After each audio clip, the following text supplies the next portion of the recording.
But who decides what appears on our stamps?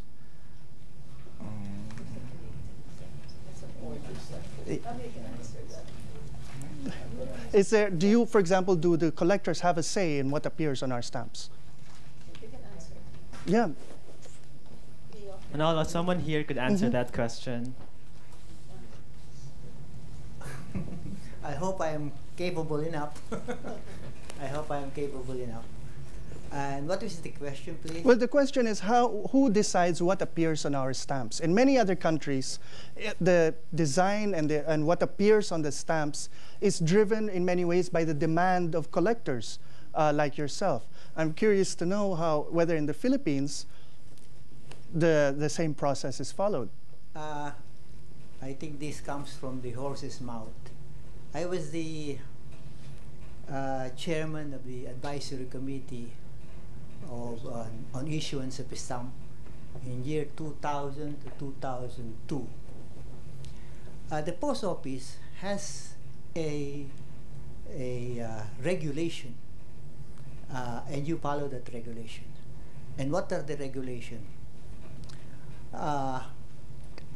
You cannot issue stamps on living persons. Even in the Philippines? Yes, supposed to be. But then why do our presidents keep appearing on our stamps? Except the president. Except the president. Okay. The second one is you should have contributed significantly to the Philippines in terms of economics, in terms of culture, and as an add-on with an international contribution. That's why Romulo is there. That is if a person appears on the stamps. Yes. But what about our stamps? We've had beautiful stamps showing whales and dugongs and sharks and fish. They have a set-up program where this must come out every year. For example, there is a Christmas issue. These are the must. You have the United Nations issue on the October.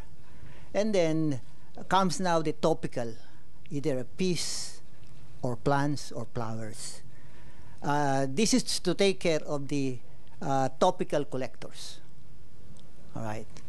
Before you can get a stamp, you have to be at least 50 years old or 100 years old. If you are 102 years old, you cannot get it.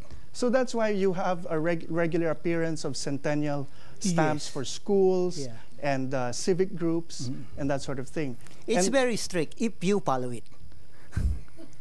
And let me tell you, what if you were to give me an objective assessment of the reputation of Philippine stamps?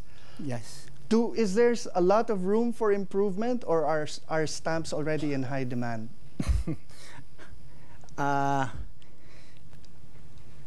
May I beg off from that question? Okay, but let me put it another way that is less diplomatically dangerous. What do stamp collectors look for in terms of the stamps? What makes a stamp attractive and valuable? First of all, it is the beauty of it. The quality of the printing? Yes, quality. The second is the significance. There are those who collect Christmas. Okay. So all the way they collect Christmas. But as far as quality is concerned, you know, you compare ours now with the other era, philatelic era, and you can know the answer. Am I correct in assuming, though, that the so-called heyday of Philippine stamps was from the 40s to the 60s and early 70s? You're right. Okay. So we have a benchmark. Jackie, you had a question. Yes, Manolo. I was just about to say that we had a text message from N. Fuentes. She said, I'm 80 years old. I want to make contact with Philately Federation. How do I do it? Would one of you like to let us know how to get in touch with the organization? Yes, sir. Join the club. We have 7 clubs here.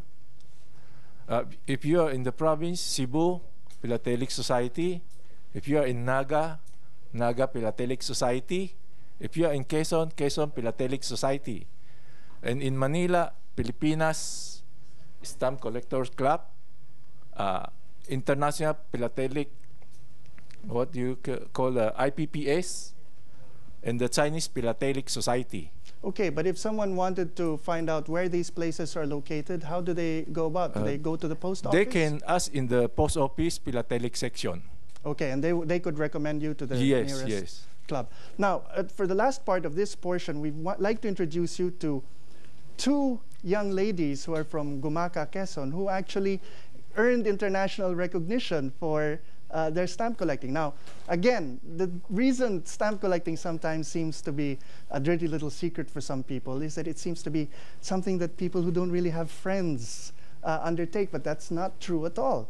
And we'd like to ask these two young ladies